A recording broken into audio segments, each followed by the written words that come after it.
Dinner was so ordinary it barely deserved attention. The kind of weeknight meal that disappears from your memory the moment the plates hit the sink. Emma was laughing at something her sister said. Noah was cutting his chicken into neat, even pieces like he always did. Someone mentioned the weather turning, how the mornings felt colder now. Silverware clicked. Glasses clinked. The overhead light made everything look warm even when it wasn't.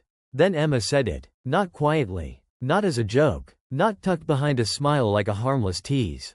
Loud enough for everyone to hear, like she wanted the room to catch it. If Logan ever asked, I'd choose him. My fork stopped halfway to my mouth. There was a nervous little laugh from somewhere down the table. Not real laughter. A reflex. Someone else stared at their plate like it suddenly needed studying. Emma didn't flinch. She didn't backpedal. She didn't even glance at me first. She just smiled, small, satisfied, like she'd finally said something honest. And in that exact moment, my marriage ended. Not with shouting. Not with tears. Just a sentence that landed clean and stayed there. Before that night, my life had felt stable in the way a poured slab feels stable, flat, heavy, finished. I got up at the same time every weekday. Coffee first, then a shower, then boots on the porch mat while I checked my phone for job site updates.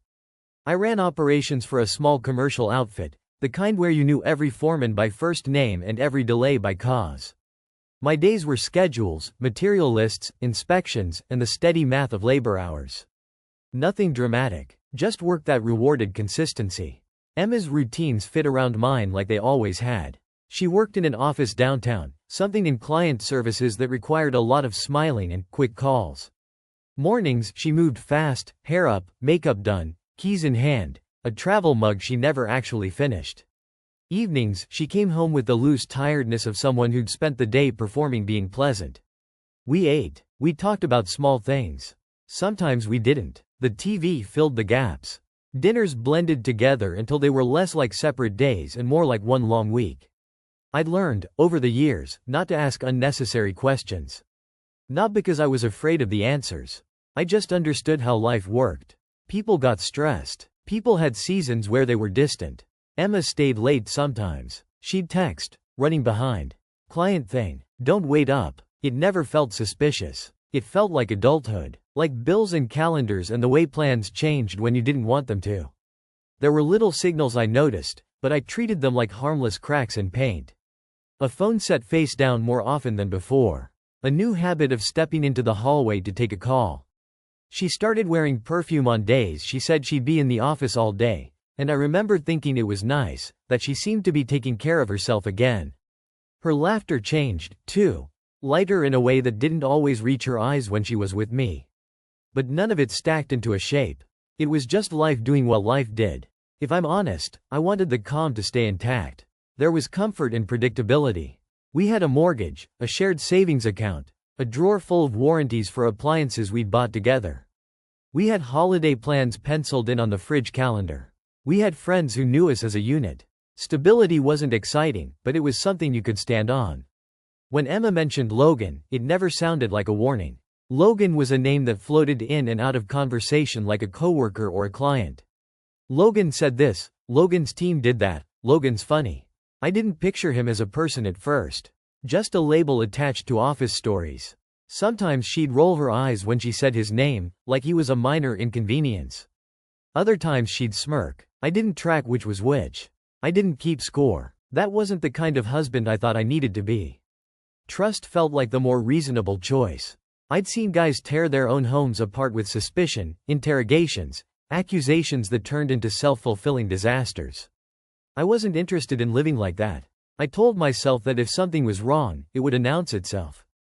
Big things did that. Big problems couldn't stay hidden forever. And Emma and I, we weren't perfect, but we weren't strangers either. We had history. We had inside jokes. We had a rhythm. The night she said what she said at that table, it didn't feel like a sudden change. It felt like a curtain being pulled back on a stage that had been set for a while I'd been watching the wrong part of the room. The stability I thought we had wasn't gone because of one sentence. That sentence just made it impossible to keep calling it stability. Up until then, I had been choosing the simplest explanation every time. Stress, work, exhaustion, normal distance. I'd been smoothing over rough spots because it was easier than admitting the surface wasn't level. And now, looking back at the weeks before that dinner, I could see how many times I'd stepped around something I didn't want to name. After that sentence, nothing exploded. No chair scraped back. No voice rose. The room kept breathing like it always had. Plates were passed. Someone cleared their throat. Conversation restarted in fragments, thinner now, cautious. Emma went on like she hadn't just altered the geometry of the table. She reached for her glass, crossed her legs, nodded at someone else's story. I watched her hands more than her face. They were steady, comfortable. That's when I understood something important. If it had been a mistake, there would have been panic. If it had been a joke, she would have rushed to soften it. If it had been harmless, she would have looked at me. She did none of that. On the drive home, the car was quiet in the way quiet becomes after something irreversible. The radio stayed off. Street lights passed in steady intervals, white and yellow sliding across the windshield. Emma scrolled on her phone, thumb moving in short, practiced motions. I didn't ask who she was texting. I didn't ask anything at all. That night, lying in bed beside her, I didn't feel angry. I felt alert. It was like a switch had been flipped behind my eyes. Not suspicion, clarity. The emotional fog I hadn't known was there thinned out. Details that used to float past me now seemed to slow down, hold still long enough to be examined. I listened to the rhythm of her breathing. I noticed how she turned slightly away, just enough to create space. Not dramatic, just measurable. Over the next few days, nothing changed on the surface. We still exchanged updates about work. Still talked about errands. Still moved through the house without bumping into each other. But I began to register things I'd previously let dissolve into the background. Late messages that arrived with a faint smile she didn't explain. Her phone staying locked when she set it down, screen facing the counter. New words in her vocabulary, phrases that didn't sound like her but repeated anyway. I didn't confront her. I didn't need to. Because once you see a pattern, you don't have to chase every instance. You just watch to see if it continues. And it did. Cleanly. Consistently. Like a schedule someone thought no one else was reading. The timing of her moods. The way certain names surfaced and others disappeared. The ease with which she dismissed questions that would have once turned into conversations. I realized I'd been interpreting randomness where there was design. What I'd called coincidence was actually repetition. What I'd labeled stress was alignment toward something else. The pieces didn't feel dramatic when viewed individually. Together, they formed a shape I couldn't unsee. The strangest part was how calm I felt.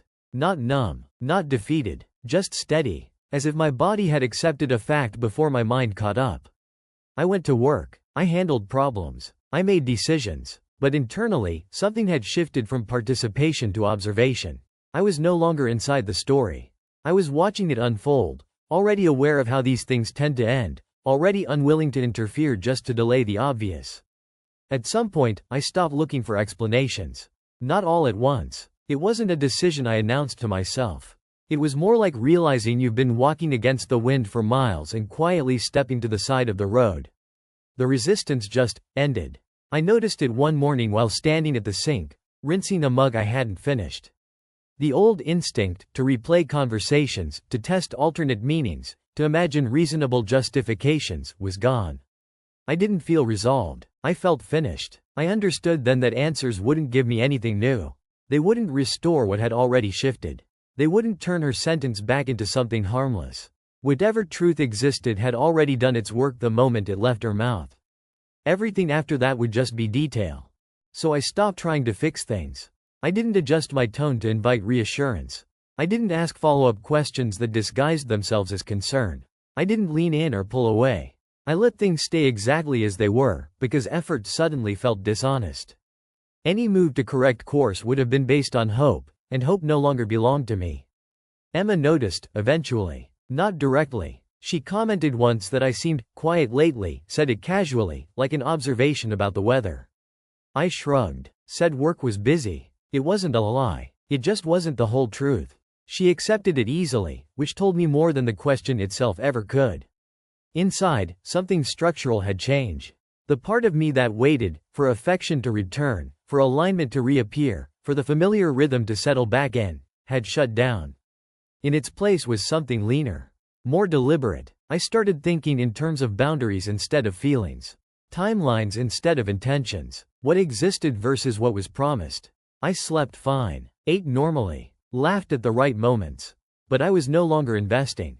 That distinction mattered. It was the difference between enduring something and managing it.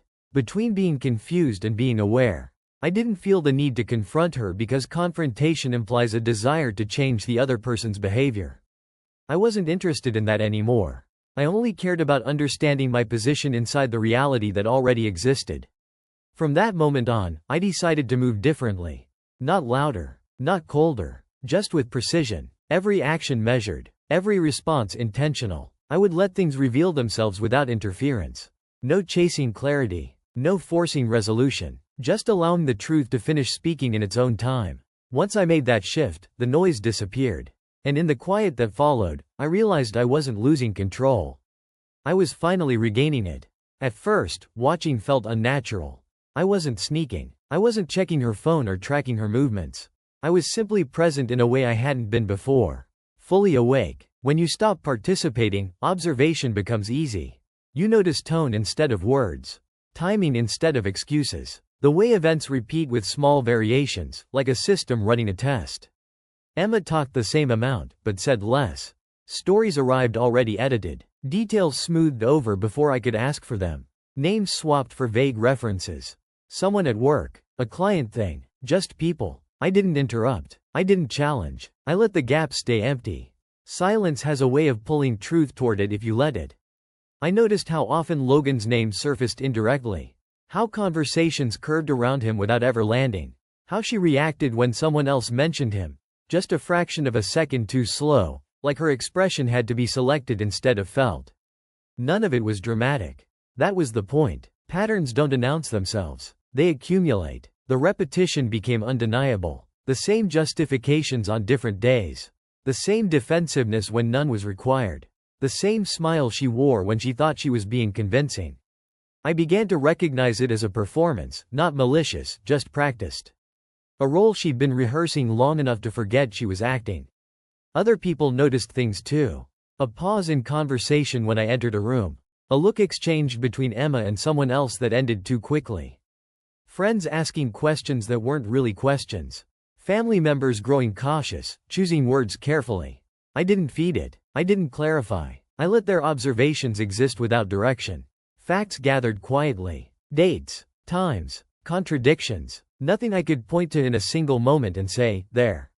But enough to understand the shape of the situation without touching it. I didn't feel the urge to confront her because there was nothing left to confirm. The truth was no longer theoretical. It was operational. What surprised me was how little tension I felt. The waiting wasn't anxious. It was controlled, like standing back while a structure settles under its own weight. You don't interfere. You just make sure you're not standing beneath it when it gives way. I stayed consistent. Same routines. Same calm. Same measured responses. I became predictable in a way that allowed everything else to become visible by contrast. Emma, on the other hand, grew restless. Her stories changed more often. Her certainty wavered. She tested reactions I didn't give her. Watching wasn't about catching her. It was about understanding where I stood once the noise was removed. And with every repeated inconsistency, that position became clearer. I wasn't confused anymore. I wasn't even disappointed. I was simply prepared. The tension came not from action, but from allowing time to finish its work. The situation stopped belonging only to Emma and me without either of us deciding that it should. It happened the way these things usually do, not with an announcement, but with gravity. A comment from her sister that landed wrong. A friend who stopped inviting us together and started asking questions separately. A quiet shift in how people looked at me, then at her, as if the outline of something unspoken had become visible to everyone at once. I didn't correct anyone. I didn't fill in gaps or protect the story we used to present.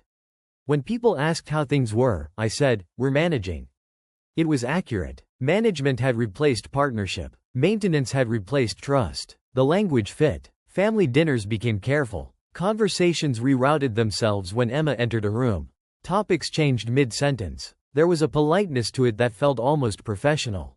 Like everyone was aware they were standing near a fault line and didn't want to test it. Emma noticed, too. She grew sharper around the edges, quicker to defend things no one had accused her of. Then the practical world got involved.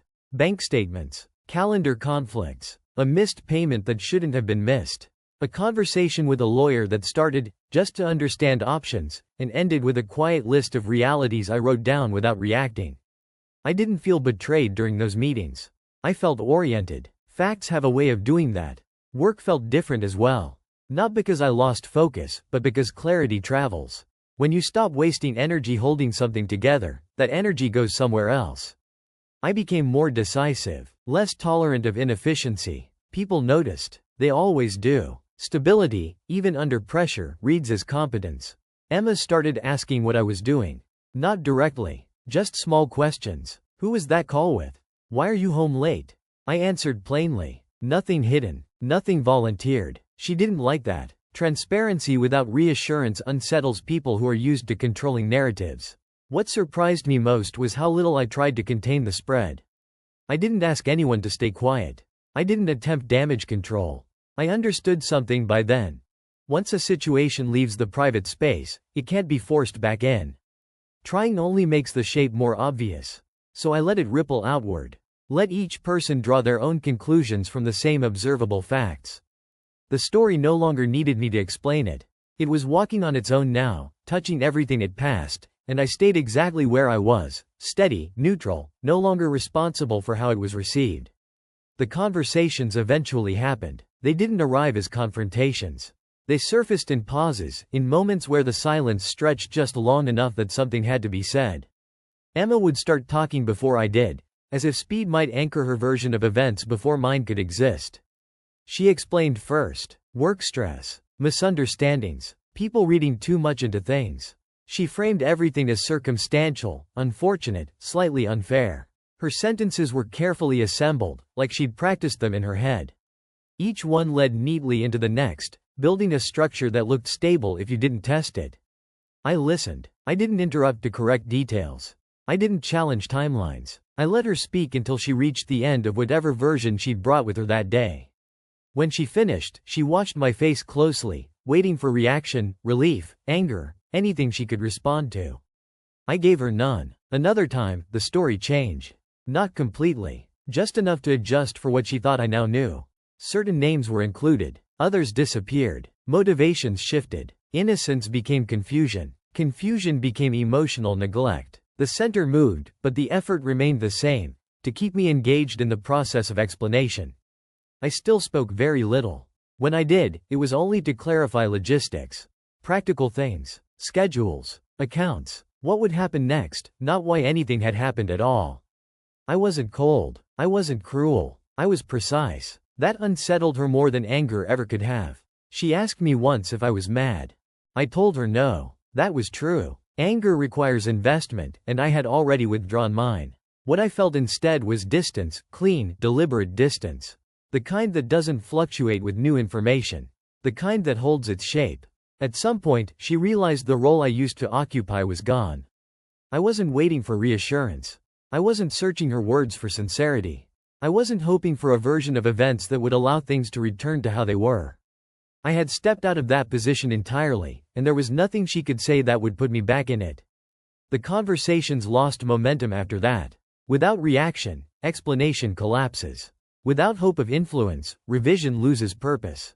Her words began to trail off sooner. The urgency faded. What remained was the quiet understanding that whatever we were doing now was no longer negotiation.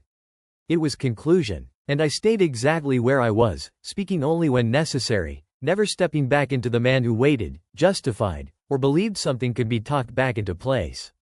After that, things moved without needing direction. Decisions were made that I didn't initiate but also didn't resist.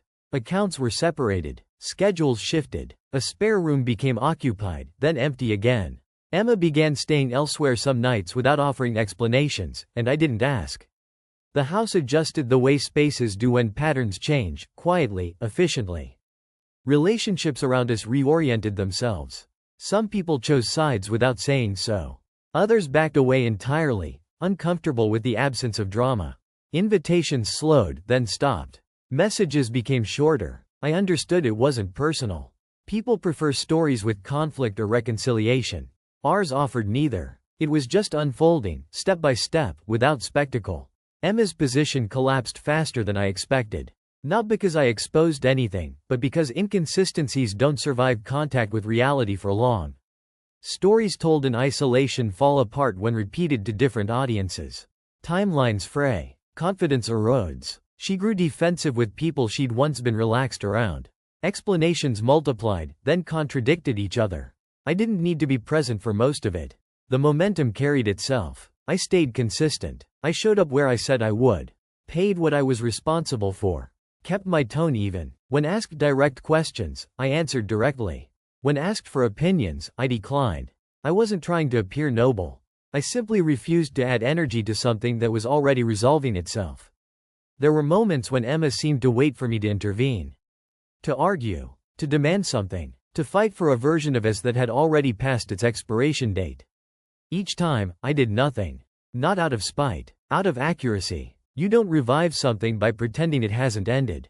Legal steps followed naturally. Paperwork. Meetings. Signatures. The language was dry, procedural, almost comforting in its neutrality. It reduced everything to terms and timelines. There was relief in that. No interpretation required. No emotional translation. Just facts being arranged into a conclusion. When it was clear there was no reversal coming, Emma grew quiet. Not reflective, just emptied of momentum. The urgency that once drove her explanations disappeared. She stopped trying to manage how I saw her. Stopped trying to pull me back into the center of the story. Whatever remained between us was administrative. And through all of it, I neither pushed nor resisted. I let events reach their natural end the way you let a structure finish settling before you walk away from it. No final confrontation. No closing speech. Just the steady understanding that nothing else was required from me. The story didn't need my help anymore. It knew where it was going. There was no sense of victory when it ended. No moment where I stood back and felt justified. No satisfaction in being right. What I felt instead was something quieter, flatter, acceptance without commentary. The kind that doesn't need witnesses. The paperwork finalized. Keys changed hands. A few remaining items were divided without discussion. We spoke only when necessary, and even then, our words were stripped down to function. Emma looked smaller toward the end. Not physically. Just diminished by the absence of momentum. She wasn't fighting anymore, wasn't explaining, wasn't adjusting her story. The energy that once animated her had nowhere to go. I didn't take that as validation. I didn't take it as punishment. It was simply the result of gravity finally finishing its work. People asked how I was doing. I told them I was fine. Not, okay. Not, getting there. Fine. Because I was. There was no hidden ache I was trying to outrun. No lingering hope I was pretending not to feel. What I'd lost had already left long before the end arrived. What remained was space, unoccupied, quiet, mine. I didn't replay conversations. I didn't imagine alternate outcomes. There was no urge to correct the past or reframe it. Once the situation resolved, it stayed resolved. The mind doesn't circle when there's nothing left to defend. I slept through the night. Woke up without tension. Moved through days without checking for messages that would never come. The house felt different. Not lonely. Neutral. Rooms returned to their intended purpose. Closets held only what belonged there. Silence wasn't loaded anymore. It was just silence. I noticed how much energy I'd spent maintaining something that no longer existed, and how little effort it took to stop. There was no one left to prove anything to. Not Emma. Not family. Not friends. The narrative had closed on its own terms. I didn't need agreement or acknowledgement. The facts were settled. The outcome was clear. That was enough. What surprised me most was how ordinary it all felt. No dramatic shift in identity. No reinvention. Just a steady continuation of life with fewer distortions. I went to work, paid bills, made plans without needing to consider someone else's distance or distraction.